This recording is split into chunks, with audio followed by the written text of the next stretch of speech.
Salut à tous, bienvenue pour le 48e épisode des Héros de la Vente. Aujourd'hui, je vais accueillir Vincent Coirier de Partout. Vincent nous parle dans cet épisode de la méthode MEDDIC, qui est une checklist hyper efficace pour que ces commerciaux soient le plus méthodiques et structurés possible. Cette méthode a permis à Vincent et Partout de passer de 4 à 30 commerciaux et d'accélérer bien sûr leur cycle de vente. Donc vous verrez, Vincent nous fait une très bonne explication de en quoi consiste cette méthode et comment l'appliquer. Vous trouverez dans les notes du podcast différents fichiers pour vous aider à mettre en place cette méthode dans votre société. N'hésitez pas aussi à aller faire un tour sur vive.fr si vous voulez coacher et entraîner vos commerciaux, notamment sur leurs appels téléphoniques ou leurs visioconférences. Je vous souhaite un excellent épisode. Bonjour à tous, bienvenue sur un nouvel épisode des Héros de la Vente. Aujourd'hui, j'accueille Vincent Coirier de Partout. Vincent, bonjour. Salut Alexandre. Donc Vincent, merci pour ta dispo. Donc tu es Head of Sales chez Partout. Alors est-ce que comme tous les invités, est-ce que tu peux te présenter ton parcours et présenter Partout également? Ouais. Alors ouais, comme tu l'as dit, je suis Head of Sales chez Partout. On est une boîte SaaS et on aide en fait les enseignes qui ont un réseau de points de vente à améliorer la visibilité de ces points de vente sur Internet en diffusant les infos, donc les horaires d'ouverture, le numéro de téléphone, l'URL du site web, des photos, etc. sur une vingtaine de sites et à monitorer les avis pour améliorer leur SEO local, notamment sur Google. D'accord, ouais, c'est ce que j'allais te demander. Donc c'est beaucoup sur Google, cette amélioration d'informations. Ouais, c'est ça. T'as Google, t'as Facebook, Waze, et il y en a un nouveau qui arrive, Huawei. Mais c'est vrai que la majorité, pour l'instant, l'objectif, c'est d'améliorer le SEO sur Google My Business, Google Maps. Ah oui, t'as Waze, d'accord, qui devient de plus en plus aussi une source De de trafic en communication. magasin. Ouais, Ouais. d'accord, très intéressant. Et toi, Vincent, du coup, c'est quoi ton background, c'est quoi ton parcours avant Partout? Alors avant Partout, j'ai été commercial terrain pendant 2 ans et demi dans une boîte qui s'appelle Fiducial, et je vendais des logiciels hôteliers. Donc c'était une grande boîte, donc on appelle ça un peu commercial terrain.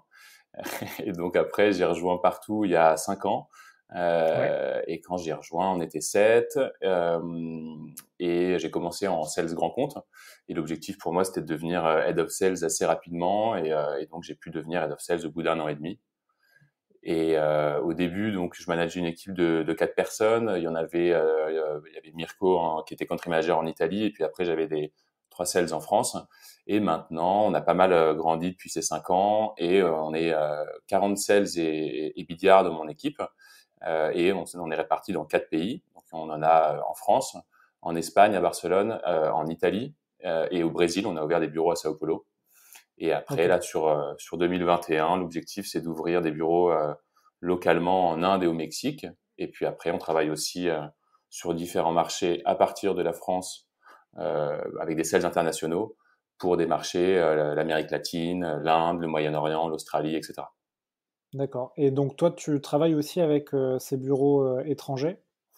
Oui, tout à fait. Là, l'ouverture du Brésil a été gérée par le CEO et à l'avenir, je gérerai les ouvertures parce que on a remarqué que c'était quand même plus intéressant de faire rentrer les country managers directement dans nos process plutôt que de les faire commencer avec le CEO et du coup les process ont directement un décalage et c'est plus dur de les intégrer après dans l'équipe sales.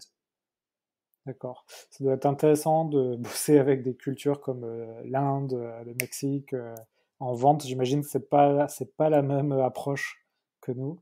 Ah bah là c'est vrai que c'est un peu mon second souffle on va dire de la fin du Covid. C'est ces deals internationaux Ouais, que je faisais un peu tu vois en Espagne et en Italie, mais bon voilà ça, c'est une langue que je parle pas, alors que là en Inde bah on parle anglais et ils ont une manière qui est hyper cash de faire du business. Ils te demandent 3 points, c'est qu'est-ce que vous faites, qu'est-ce que vous avez comme cas à l'international ou plutôt en Inde, et donc quelles sont vos problématiques et comment tu peux y répondre. Et t'as 30 minutes. Et la phase de découverte, tout ça, ils apprécient pas. Ouais, c'est vraiment incroyable. ouais. Ça pourrait être un épisode sympa, comment vendre à des Indiens. Et ben écoute, je te dirai ça dans quelques mois. Ouais, ouais. Et du coup, avant qu'on commence dans le vif du sujet, tu as aussi également un side project dont tu m'en as parlé avant l'épisode. Est-ce que tu peux nous en Ouais. dire deux mots? Ouais, en gros, le projet s'appelle Train My Team, avec comme slogan Train my team, I train yours.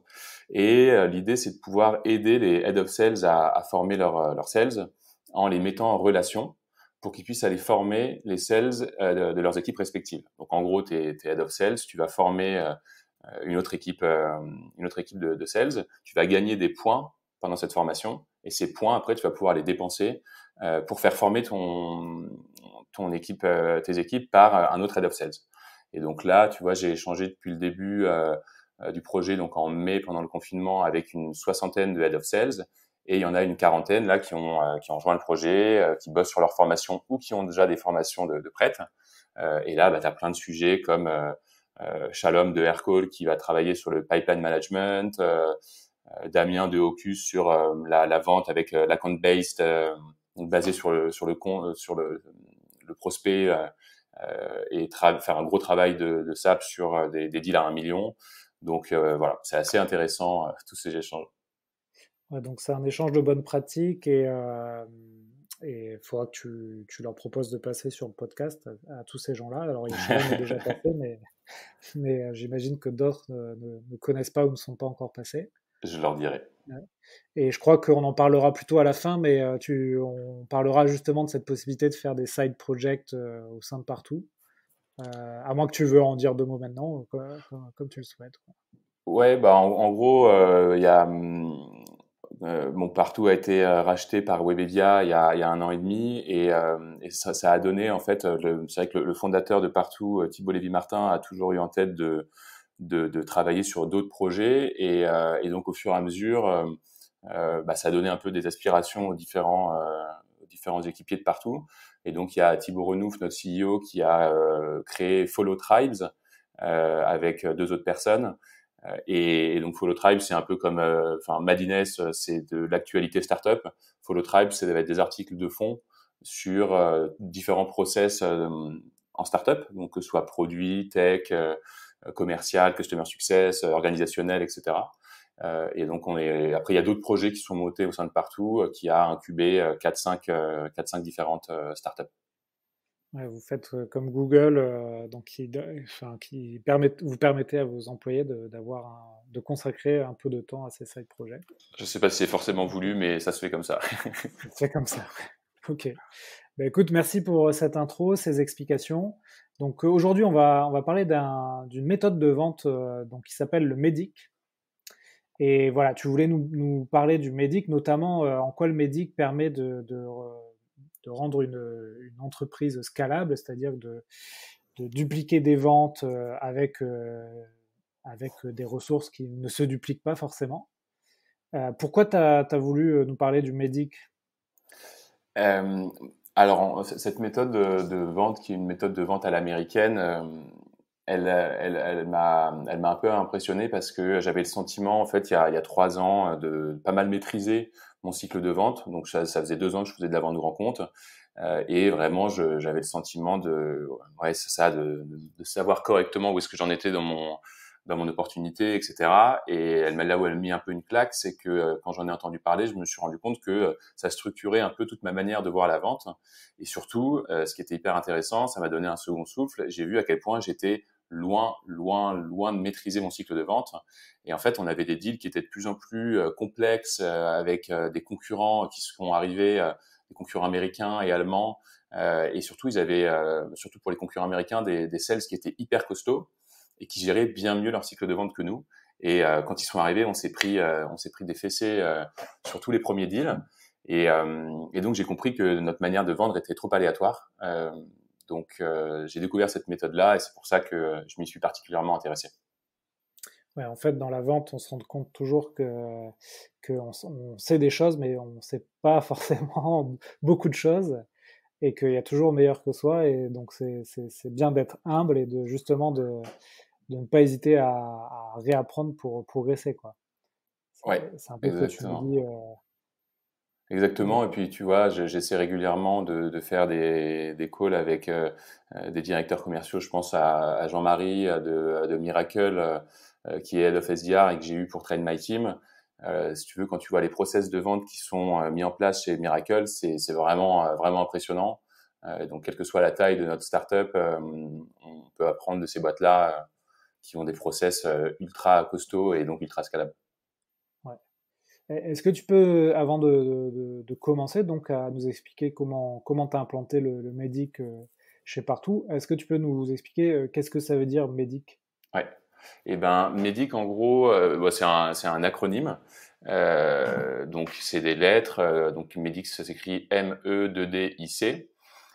Et le M veut dire Metrics, le E, Economic Buyer, le D, Decision Criteria, l'autre D, Decision Process, I, Identify the Pain, et C, Champion.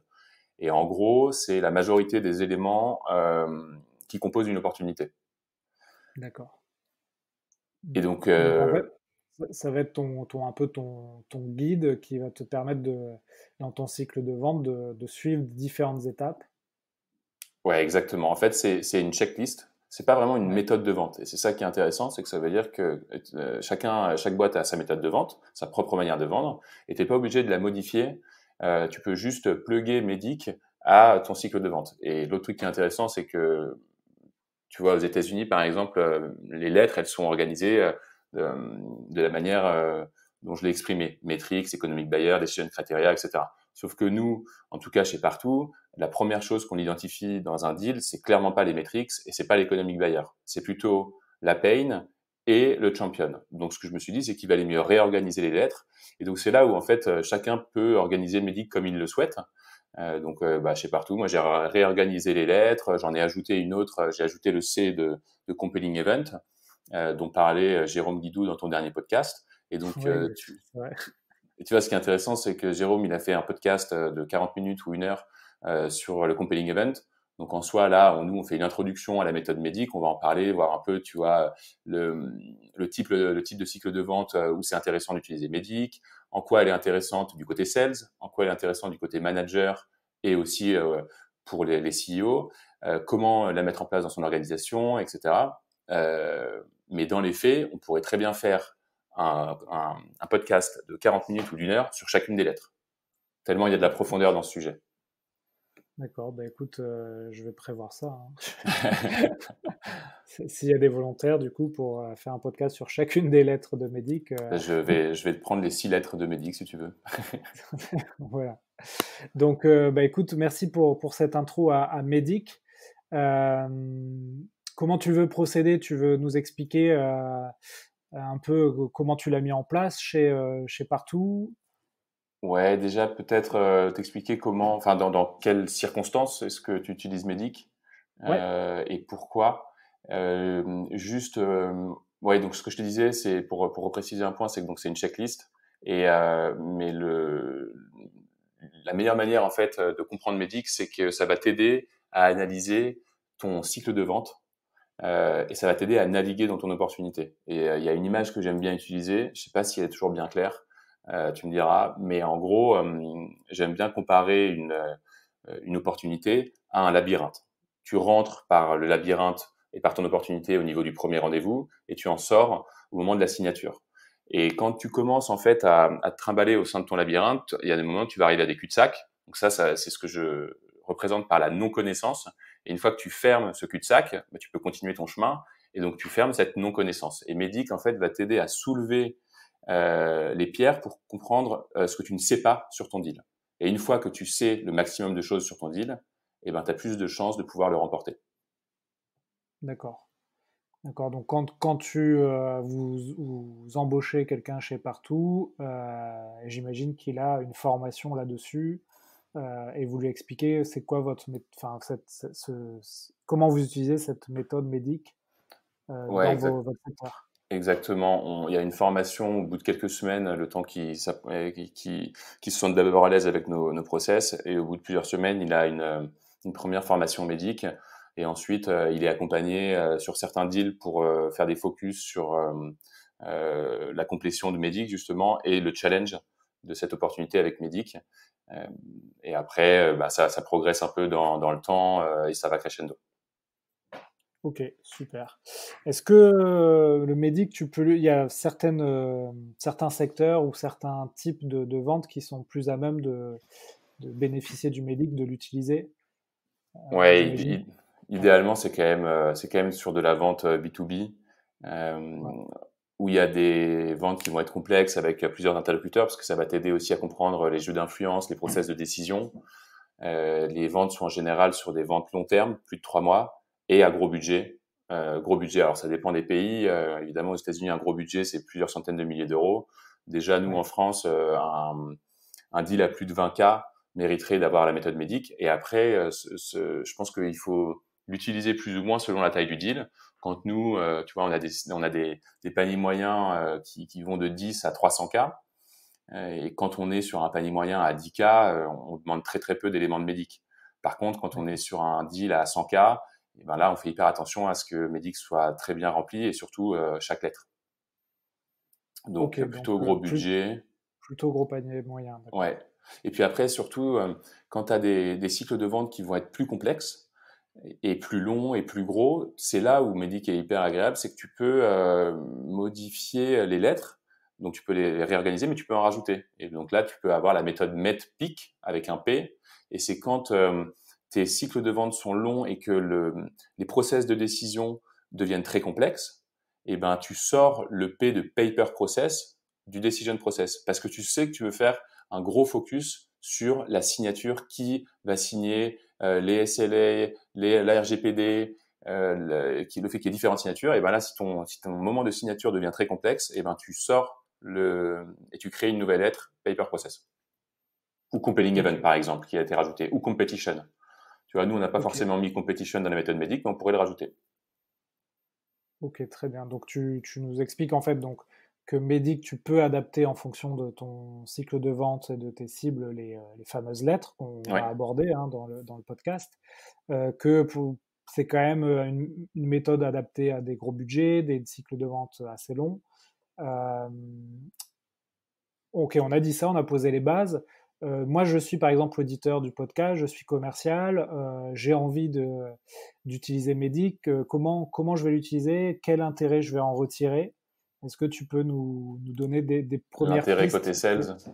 Ouais, ouais, Tu ouais. vois, c'est une question que je pose toujours en entretien. Ma troisième ou quatrième question, c'est donc là, t'es face à une grosse opportunité de, je sais pas, 100 000 euros. Tu veux vérifier si jamais elle est en bonne santé, si tu sens qu'elle va arriver. Comment tu fais pour te focaliser sur ton deal et vérifier que tu es en chemin pour la signature? Donc ça, c'est une question que je pose en entretien pour vérifier, pas forcément que la personne utilise Médic, mais son raisonnement lorsqu'elle veut analyser une opportunité. Et en gros, c'est à ça que ça va te servir. C'est le premier élément intéressant pour un sales, c'est de se poser sur une opportunité et de se challenger dessus. Et c'est vraiment un point sur lequel j'insiste énormément avec les sales de partout, c'est que c'est pas du reporting. À partir du moment où ça devient du reporting, ça devient une corvée, et c'est vraiment pas l'objectif. C'est pas pour le country manager ou pour moi qu'ils le font.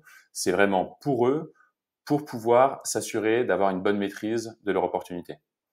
Donc en fait, tu nous dis que la meilleure manière de challenger son opportunité, de savoir un peu où ça en est, c'est de savoir si tu as coché les cases.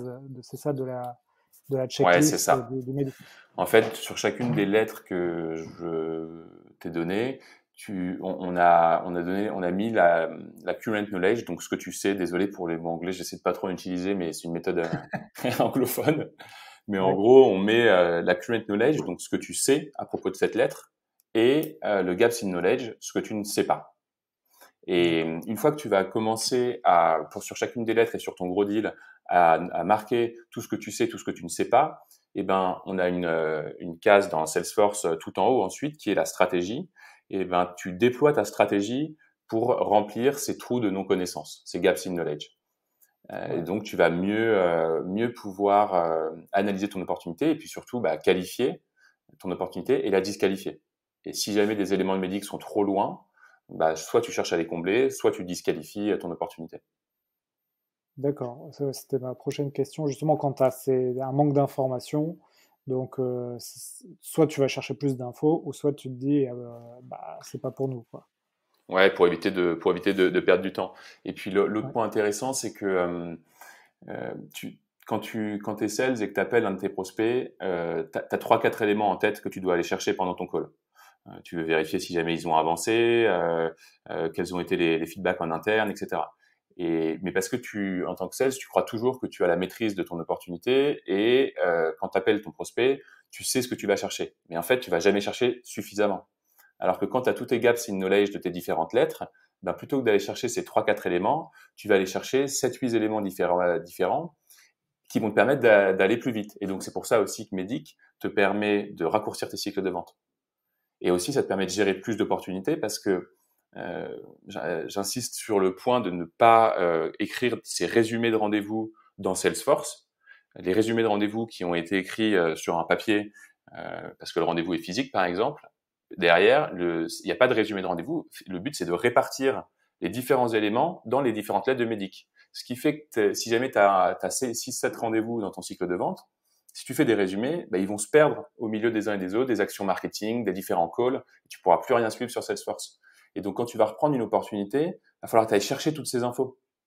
Alors que si jamais c'est réparti dans chacune des lettres de Medic, bah, tu reprends une opportunité, tu sais exactement où est-ce que tu en es, tu sais exactement ce que tu dois aller chercher parce que c'était gaps in knowledge, et donc tu avances bien plus rapidement. D'accord. Et sur Salesforce, vous avez créé du coup des champs dédiés, c'est ça? Vous avez créé les lettres de Medic et les gens mettent les métriques, etc., etc. Exactement. Tu vois, c'est pas même à implémenter, je veux dire techniquement parlant, c'est pas très complexe. Ce qui est D'accord. plus long à implémenter, ça va être toute la formation, toute la répétition, le fait de devoir challenger les sales en revue de portefeuille, etc. D'accord. Ouais, bah donc, ok, bah donc ça c'est assez intéressant donc à chaque fois que tu appelles un prospect, tu essayes de remplir finalement les lettres, hein, la checklist. Ouais, Ça te permet de gérer plus d'opportunités à la fois, et comme tu dis, de mesurer si ton lead est en bonne voie ou pas. Voilà. Donc j'imagine c'est ça ça, augmente le taux de closing. c'est ça. Est-ce Et qu'il y le a d'autres forecast. et de forecast, il y a d'autres intérêts pour le commercial ou on a fait un peu le tour Bon, ça va être un peu l'intérêt pour le commercial, on va dire, au sein de son entreprise. Et il y a un intérêt aussi au niveau perso. C'est que ce que je me dis, c'est que quand tu vois des sales qui ont 7, 10 ans d'expérience, euh, la, la- le potentiel de progression en rendez-vous, à un moment donné, va diminuer. Tu vois, tu as fait des centaines et des milliers d'heures en rendez-vous, ta progression en rendez-vous va diminuer. Par contre, hors rendez-vous, là, ta marge de progression, elle est sans fin. Et ben, Medix, c'est l'un des éléments, l'une des méthodes, il y en a probablement des dizaines, qui vont aider le sales à toujours progresser en dehors de ses rendez-vous. Et après, on le voit dans les belles boîtes comme Bazaar Voice, Snowflake, Miracle, Oracle, etc. Eux, quand ils vont recruter des sales, à mon avis, ce qu'ils cherchent, c'est des sales qui sont hyper méthodiques, qui sont très structurés, et donc, quand tu travailles avec la méthode médique ou une du genre, eh ben, c'est ça que tu fais, si tu veux, c'est que tu deviens un sales qui est structuré, qui est méthodique et qui vend d'une manière systématique. Donc, tu vends toujours de la même manière. Évidemment, tu t'adaptes, mais ça fait que ça va augmenter ta valeur sur le marché. Ok. Juste, je vais revenir rapidement sur l'acronyme MEDIC parce on a passé assez vite sur les mots en anglais. Ouais, Mais juste pour que les gens comprennent bien, donc on revoit rapidement, mais metrics, donc c'est d'avoir, enfin tu veux que je te laisse peut-être le dire, ouais, mais c'est les KPIs qui vont être importants pour ton prospect, en un mot. L'economic buyer, c'est celui qui va prendre la décision finale. ouais. Les critères, le decision, ouais, dis-moi. Vas-y, vas-y. Decision criteria, ça va être les critères de décision ou de non-décision. Donc, c'est pourquoi il prendrait plus ta solution plutôt qu'une autre, ou pourquoi est-ce qu'il prendrait ta solution plutôt que de ne rien prendre. Le Ouais, decision process, bon, bah, c'est tout le process de décision pour arriver à la signature. Est-ce que tu vas passer par du légal? Est-ce que tu vas passer par des achats, la RGPD? Et en fait, tout ça, ça va t'aider aussi à, à, à, à concocter ton Mutual Action Plan, qui est un document que tu partages avec ton prospect, avec une timeline bien définie, et où tu passes ouais, justement à travers ces process de décision pour pouvoir lancer la RGPD suffisamment tôt pour éviter que ton deal glisse. Et donc Medic va aussi t'aider avec le compelling event et l'analyse du process de décision, ça va t'aider à ce que le deal ne glisse pas. Ouais, tu as eu une petite accélération là, tu as parlé de plusieurs choses, mais on en parle justement de ça dans le dernier épisode, le fameux document de partage où tu partages la timeline de cycle de vente avec ton prospect. Parfait. Donc ça, n'hésitez pas, si ça a été un peu vite pour vous écoutez le dernier épisode, on en parle pendant 40 minutes. C'est le fameux compelling event que tu as cité aussi. Et après, oui, après on finit avec le I et le C, donc c'est l'identification du besoin et le champion que tu as en interne. Exactement. Et le champion, alors ça, c'est une des lettres probablement les plus intéressantes parce que il faut différencier le champion du sponsor, du coach, etc. Et le champion, c'est vraiment celui qui va vendre pour toi en interne. C'est le commercial interne, c'est celui qui a un intérêt perso, il a un intérêt pro et il va pouvoir te donner des infos sur l'évolution de ton deal, si jamais il y a un concurrent qui vient de rentrer, si jamais tu es au-dessus ou en dessous en termes de pricing, etc. Ok. Bon, merci pour cette, on va dire, simplification, parce que c'est vrai qu'en intro, on est passé assez vite sur les termes anglais, et peut-être que certains n'ont pas bien entendu ou n'avaient pas bien en tête, finalement, c'est quoi la fameuse checklist du MEDIC. Tu as raison. Voilà. Donc, on a bien compris du coup que quand un commercial utilise cette méthode, ça lui permet de se structurer, et en fait, les bons commerciaux, c'est des gens qui sont méthodiques, comme tu l'as dit, et qui ont une structure. Du côté du manager, j'imagine que lui aussi, ça va avoir un intérêt de son côté. Comment toi, justement, toi qui es manager, ça t'aide, ce médic? Eh bien, comme je le disais tout à l'heure, mais c'est important d'insister dessus, je trouve, c'est que cette méthode va s'adapter à tout process de vente. Donc, ça veut dire que n'importe quelle startup, quelle que soit la taille, peut mettre en place Médic. Donc, soit tu l'apprends toi-même, comme je l'ai fait, et donc ça prend un peu de temps. Au final, moi, ça fait 3 ans que je travaille sur Médic et ma formation a énormément évolué, mon process a énormément évolué et je vous en parlerai un peu après. Euh, et après, le deuxième intérêt du côté manager, en revue de portefeuille, il y a toujours ce risque que le manager fasse plus du reporting que de l'aide aux sales. Une revue de portefeuille, ça va durer entre une demi-heure et 1 heure selon les boîtes, et c'est un échange entre le commercial et son manager. Et donc, ça peut prendre beaucoup de temps, mais surtout, ça peut être principalement ouais, tu vas signer combien, à quelle date, et donc il y a plus suffisamment de challenge parce que les bonnes infos de l'opportunité sont perdues de Salesforce. Alors que là, en un coup d'œil, le manager il est capable de voir où est-ce qu'il peut aider le sales. Un troisième élément intéressant, c'est le langage commun. Il y avait toute une étude sur l'importance du langage commun au sein d'une même boîte et surtout au sein d'une équipe commerciale. Et au sein d'une équipe commerciale, quand les sales ils parlent entre eux, maintenant ils parlent de la même manière. On sait tous qu'un champion, c'est quelqu'un qui vend pour toi. On sait tous ce que c'est un economic buyer. On parle de la même manière. Donc quand on fait ça nous est arrivé il y a quelques mois de faire un point tous ensemble où on parlait d'une opportunité et le sales la présente avec la méthode Médic. Et le deuxième point le plus important pour moi, c'est que ça permet de forecaster de manière harmonisée. Il n'y a plus de place au feeling, c'est uniquement des faits. Et quand tu as une grosse période de croissance dans ta boîte, à un moment donné, les sales commencent à forecaster comme ils l'entendent. Et du coup, quand tu gères plus des sales de manière directe, mais de manière indirecte, eh bien, tu t'as plus la main sur les deals, donc tu sais plus sur combien tu peux t'engager auprès de tes boss. Et moi, ça m'est arrivé chez Partout au bout de 6 mois de head of sales, mon équipe elle est passée de 4 à 10 personnes. Donc j'ai eu du management qui commençait à être indirect. J'avais plus la main sur les deals et j'ai passé 6 mois, mais vraiment 6 mois où chaque semaine, mon boss me demandait à combien on allait faire du quarter et j'étais incapable de lui dire. Ouais. C'est vrai que quand tu passes de ce que tu as vécu, hein, de commercial à manager commercial, souvent tu te retrouves face à des commerciaux qui te demandent, qui peuvent déjà te demander des réponses à leurs questions, et toi tu les as pas forcément, enfin des fois tu improvises. Alors là, si tu as une méthode en place, Médic, c'est justement Tu te est-ce que rattaches à elle, ouais. Ouais, tu te rattaches à elle, voilà. Est-ce que tu as identifié telle chose, telle chose, telle Ouais, chose? exactement. Et pareil pour le forecast, ce que tu as appelé le forecast, bah, à un moment donné, il faut que tu aies des métriques de la part de tes commerciaux. Et donc, si tu as bien structuré ça avec le médic ou autre chose, c'est plus facile. Et je vais vous expliquer après ce que nous on a mis en place, enfin comment Medic a été vraiment la pierre angulaire du forecast. Mais avant, je trouve que c'est intéressant peut-être d'expliquer comment je l'ai mis en place chez Partout. Ouais, Et après, comme ça, je te montre en quoi ça a été le début d'un bon processus de maîtrise du forecast. d'accord. Donc là, tu vas nous expliquer comment tu Ouais, mets en place exactement. la méthode. Bon, déjà, ça peut être assez progressif. Donc, au début, ça peut très bien être un fichier Excel où il y a les différentes lettres et il y a les current knowledge et les gaps in knowledge. Donc, j'ai fait ce fichier Excel pour une formation médic que j'ai dispensée avec Alexis Dugard de Business First.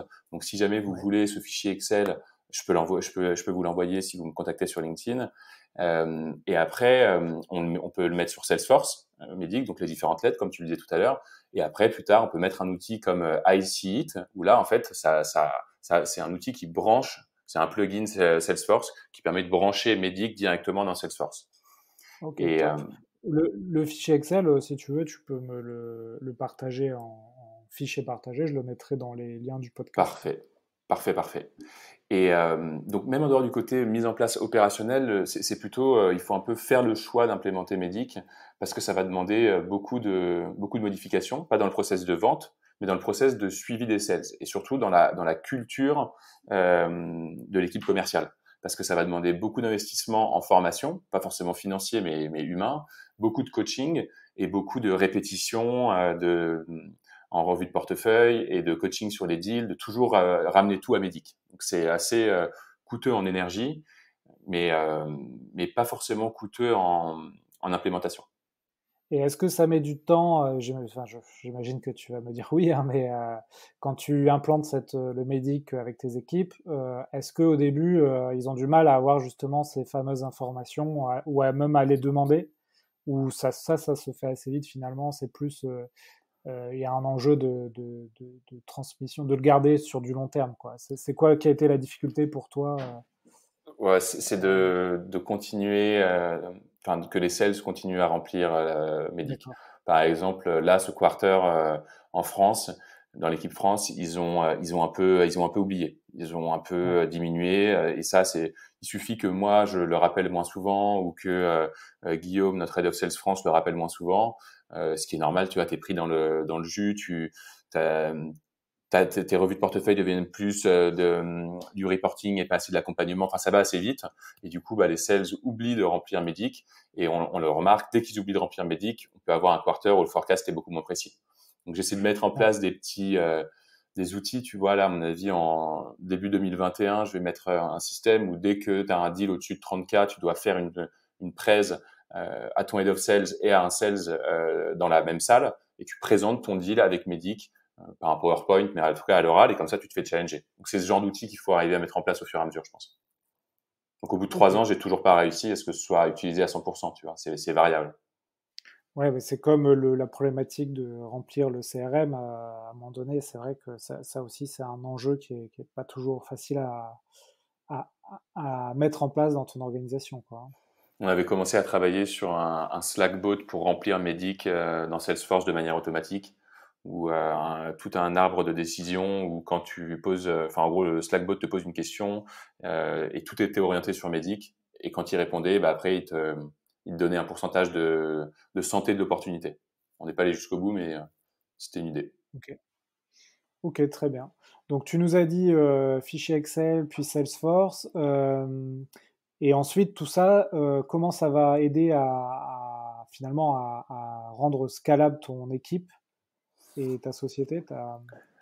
Alors, donc oui, Medic est est la première étape parce que il faut d'abord commencer par augmenter sa capacité à maîtriser les différents éléments d'un deal. Ça va te Ouais, permettre de mieux mesurer et mieux analyser tes chances de signature, mieux qualifier et disqualifier, et surtout, ça va t'aider à avoir un pipe qui va être clean. ouais, Et en ce moment, on travaille énormément depuis 2 quarters à fermer les opportunités qui n'ont pas de vrai potentiel et à avoir un pipe qui va être, entre guillemets, très, très serré et correspondant à une réalité. Donc, tu vois, on essaie Ouais, d'avoir 3 fois notre pipe, mais un pipe clean. ça aussi, c'est une problématique qu'on voit souvent, c'est effectivement d'avoir des pipes, bah, comme tu dis, pas clean, quoi. C'est-à-dire avec beaucoup d'opportunités qui ont quelques mois, voire quelques années, et tu les enlèves pas, et du coup, elles te polluent, quoi, ton CRM. Et ça c'est le plus dangereux parce que ça te donne l'impression d'avoir ce qu'il faut pour pouvoir signer tes Ton objectifs et objectif. faire ton quarter, alors qu'en fait, tu en es loin. Ouais, Et donc la deuxième brique, tu vas voir, ça aide, enfin les briques dont je vais parler aident à avoir un pipe plus serré. Donc la deuxième brique pour moi, c'était de mettre à jour les pipe stages, donc les différentes étapes euh, à laquelle ton opportunité peut passer, par laquelle ton opportunité peut passer. Et donc ça ouais. doit correspondre à un peu ton cycle de vente idéal. Et pour moi, des pipe stages pour une startup en croissance doit évoluer à peu près tous les ans. Donc je l'ai déjà fait évoluer 3 fois depuis que je suis arrivé chez Partout. Et après avoir des noms clairs pour ces pipe stages. Par exemple, les nôtres, c'est First Meetings à 10%, Project On, donc les mots normalement veulent dire quelque chose. Project On à 30%, Project Validated à 60%, Well Quand tu dis Positioned, 30%, c'est le degré de, c'est le pourcentage c'est le pourcentage de travail, c'est le ok, pourcentage de potentielle d'avancement. signature. Ah, ok, Ouais. ok. Et après, tu passes à Well Positioned, bien positionné à 70, Negotiating 80 et Ongoing Signature 90. Donc tu vois, il n'y a pas de... Ce qui est important, c'est de pas avoir de demi-mesure, pas de 50%. Il y a des écarts Tu, tu, prononcés. tu peux me redire First Meeting 10%, Ouais. Project On 30, et après j'ai... Project Validated, Ok, 30%, 60%. Well ok. Positioned, 70. Negotiating, 80. Et Ongoing Signature, 90. Et donc, à chaque Ok, fois que tu vas faire passer ton opportunité d'un pipe stage à un autre, ton pourcentage va augmenter. Et surtout, et là, c'est la quatrième et la troisième brique, c'est ce qu'on a appelé le pipe stage validation process. Pour pouvoir passer de ton opportunité de first meetings à Project On, tu dois valider 5-6 critères. Pour passer, en fait, à chaque pipe stage, tu dois cocher des cases, valider quel est l'intérêt du champion, par exemple, identifier ouais. la pain. Donc, le champion aussi, est-ce qu'il a un intérêt perso? Euh, Est-ce que c'est parce qu'il est arrivé récemment? Est-ce qu'il veut un quick win? Est-ce qu'il veut une promotion au sein de sa boîte? Ouais, Donc, donc, tu vois, c'est t'as fait des sous-médics dans le médic, quoi. exactement. C'est exactement ça. Après, j'ai ajouté d'autres éléments qui correspondent à mon cycle de vente. Et en fait, ça, c'est le fait de devoir cocher des cases et remplir des éléments pour pouvoir passer d'un pipe stage à un autre. Sinon, littéralement, tu ne peux pas passer ton opportunité au stade suivant. Et c'est ça qui te permet de pouvoir forecaster correctement parce que ton opportunité, elle est retenue le plus longtemps possible dans les pipe stages du Ouais. début. Ouais, j'aimerais bien te demander c'est quoi à chaque fois les 5 critères par étape, mais là on va faire un épisode de 3 heures. Donc, comment toi t'as trouvé ces critères? Tu t'es informé, documenté, ou t'as vraiment adapté ça à votre environnement de vente, Bah, ouais. ou t'as repris quand même des méthodes qui sont des méthodes de vente, et que tu les as un peu, on va dire, customisées pour votre enfin votre cycle de vente. Ça, en l'occurrence, pour moi, l'objectif, c'est que ça décrive ton cycle de vente idéal. Ouais, C'est à ton premier rendez-vous ou tes premiers rendez-vous, il faut que tu aies identifié est-ce qu'il y a un projet court terme. Donc là, je te donne quelques éléments. Est-ce qu'il y a un projet court terme? Est-ce que l'intérêt est validé? Est-ce qu'ils ont une solution? Ensuite, sur enfin, sur le pipe stage suivant, c'est quel est le pouvoir du champion? Est-ce qu'il a accès à l'économic buyer? Est-ce qu'il va pouvoir te mettre en relation avec d'autres personnes au sein de l'entreprise? Etc., etc. Et cetera. Et surtout, ça correspond à notre cycle de vente idéal. Ce qui fait qu'un nouveau, quand il arrive, il a juste à suivre ses pipe stage, l'évolution de ce pipe stage validation process. ouais, Donc, c'est de top. l'aide au onboarding et à la fois, pour les anciens, c'est de l'aide euh, à l'identification pour savoir dans quel pipe stage il doit être. Ok. Tu as mis tout ça sur un playbook, ou tu utilises juste Salesforce, où tu as toutes les infos? Oui, en soi, c'est dans un playbook, oui, une formation médic qui peut durer 6-7 heures, elle est sur un playbook. Les pipe stages, c'est documenté, ouais, tout est documenté. Ok, ok. Et là, c'est juste pour mon info, tu utilises un outil spécial ou c'est sur un Google Doc On utilise un wiki en interne. Ok, C'est- ok, ok, très bien. Bon, c'est juste mon côté geek qui ressort. Ok, ben merci, et ça nous donne beaucoup de choses à mettre en place. On va arriver déjà à une quarantaine de minutes du podcast, hein, ça défile très très vite. Est-ce que tu as d'autres choses à ajouter sur... On a bien compris que tu nous as fait une introduction à la méthode et que pour aller plus loin, bah, il va falloir déjà pratiquer, mais aussi se documenter sur cette méthode.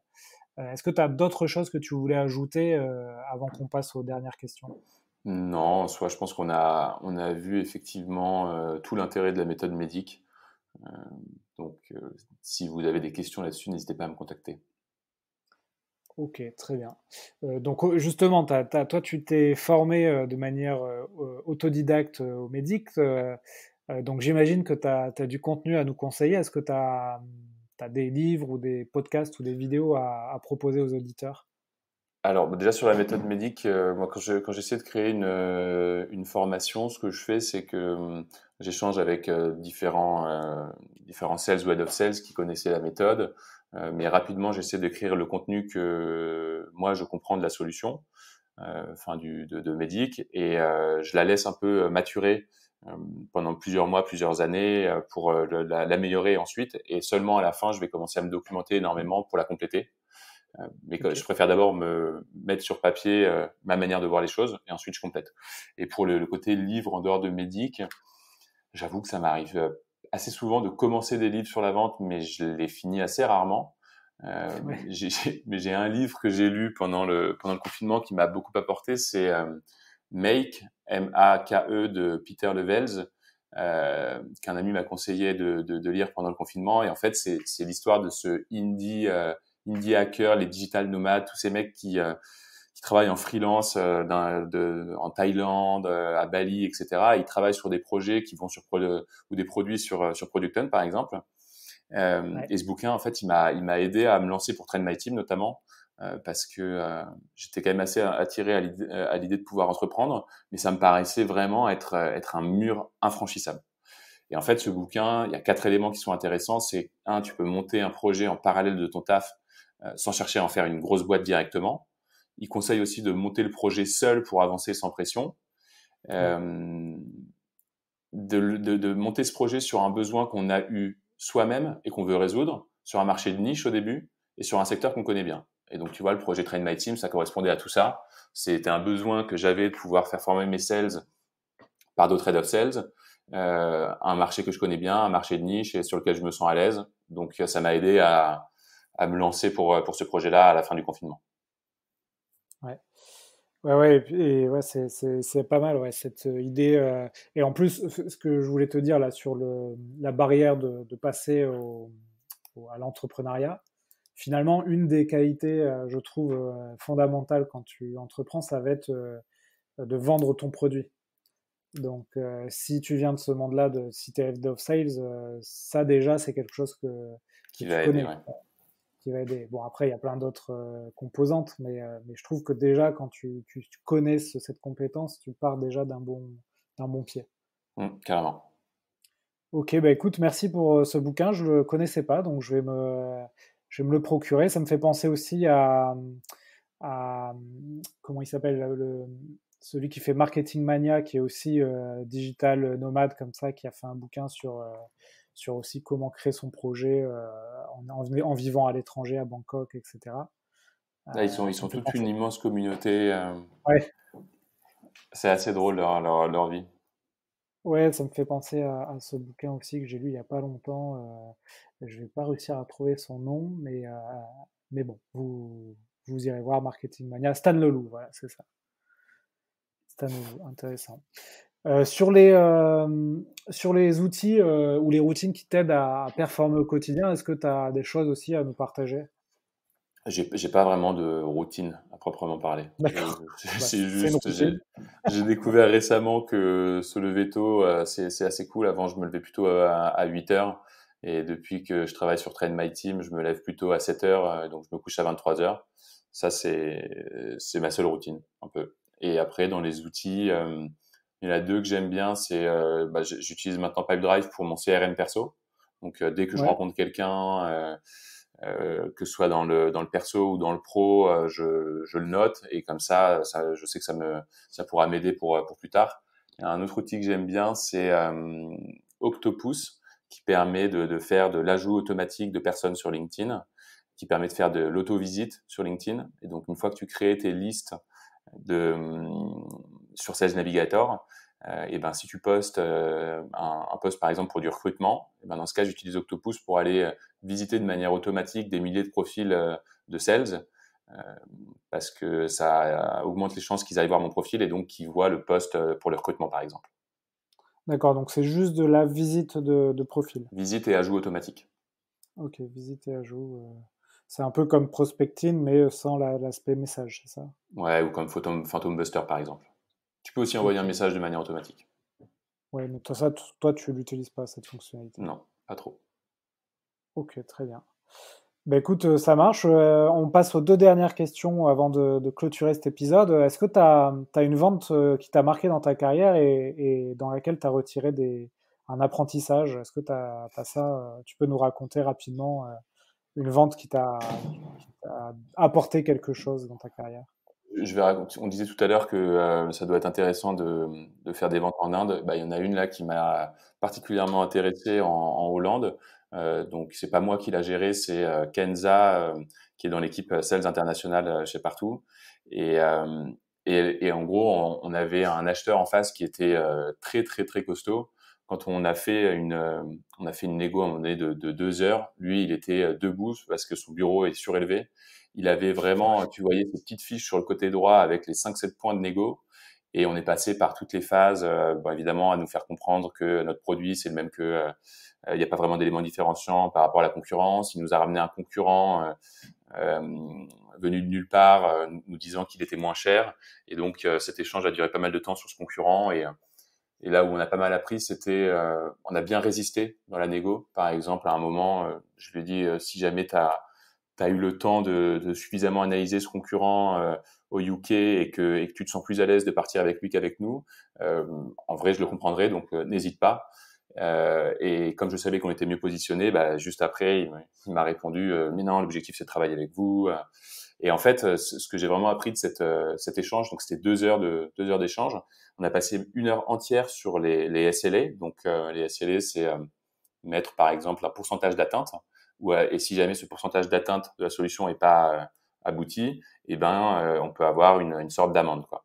Et donc ce que j'ai appris, c'est qu'avec les achats, c'est vraiment un très grand marathon. C'est une danse, mais c'est un marathon. C'est à celui qui va pas s'essouffler et utiliser différents arguments, faire des phrases plutôt longues, tourner autour du pot aussi pendant pas mal de temps, et surtout utiliser des arguments différents pour voir lequel des deux va tenir dans la durée. Et donc, par exemple, ces SLA, à la fin, on s'est accordé sur le fait que ça servait à rien de les mettre dans le contrat. D'accord. Donc là, l'apprentissage, c'est qu'il faut tenir sur la distance, quoi. Tenir sur la distance, exactement. Pareil, là, je donne l'exemple d'un call pendant 2 heures en face à face, mais c'est la même chose avec les négociations par mail, avec les achats ou le légal. Euh, Ouais. c'est des allers-retours, il faut être patient, le quarter est sur le point de se finir, donc on a envie de craquer. Et en fait, si on craque une fois, ils vont pouvoir nous faire craquer d'autres fois. Et donc, il faut être patient et tenir sur ce marathon hein, de mails qui va durer plusieurs semaines. Ouais. Écoute, merci pour ce retour d'expérience. J'imagine qu'il va en aider plus d'un qui sont dans la même situation. Dernière question, si tu pouvais inviter quelqu'un sur le podcast, tu inviterais qui? Moi, je te conseillerais Guillaume Carrère, qui est l'actuel CEO de Doctrine et qui m'a conseillé notamment sur le Mutual Action Plan où j'avais fait un call avec lui dans le cadre du projet ShareWork. Et il était VP Sales à l'époque et il m'avait donné des conseils sur comment justement mieux maîtriser le compelling event. Et donc, c'est le premier à m'avoir parlé de Mutual Action Plan. Donc, j'ai trouvé qu'il était Ouais. très calé en vente et très intéressant. Ouais, je crois que je l'avais entendu sur un podcast, alors je sais plus lesquels, mais je crois qu'ils ont levé des fonds, eux, ils se développent pas mal, hein, Doctrine. Ouais, non, c'est vraiment une très belle boîte et avec une croissance assez impressionnante. Ouais, c'est ça. Ouais, ouais. Bon, bah écoute, je lui proposerai. T'as quelqu'un d'autre éventuellement aussi à aller interviewer? Oui, l'un des head of sales avec qui j'ai échangé, Dimitri Dugne de We Do Gift. Euh, Ok, Comme il me disait, c'est une boîte qui se veut assez discrète et pourtant ils ont ils sont hyper costauds et je l'ai trouvé assez impressionnant en méthode de vente. d'accord. Et donc, We Do Gift, ils font des cadeaux, c'est ça? Ouais, ouais, carte cadeau. D'accord. Pour le B2B? C'est probablement ouais, chèque cadeau dématérialisé. D'accord. Bon, bah c'est bien, on comprend rapidement avec leur nom, ouais. Exactement, ouais. Ok, bah écoute, merci Vincent, on a respecté le timing, hein, 50 minutes. Parfait. Donc, donc vraiment merci pour toutes ces infos. Si on veut te contacter, on te contacte sur LinkedIn, j'imagine? Ouais. Ok. Écoute, on te souhaite une bonne suite avec Partout et aussi avec Train My Team. J'imagine donc si on est Head of Sales, ne pas hésiter à te contacter pour essayer Train My Team. Tout à fait.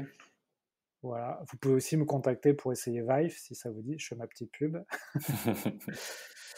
Et bah, du coup, plein de bonnes choses pour la suite et on se retrouve tous sur LinkedIn et n'hésitez pas, voilà, à nous envoyer des mails, à nous poser vos questions, à mettre 5 étoiles sur l'épisode sur Apple Podcast et à faire des belles ventes. Merci beaucoup, Alexandre, c'était trop bien. Ouais, à bientôt Vincent, Allez, à salut. bientôt. Voilà, cet épisode des héros de la vente est fini. J'espère que ça vous a plu. Si vous voulez continuer à apprendre sur le thème de la vente, vous pouvez consulter gratuitement du contenu sur mon site web vive.fr.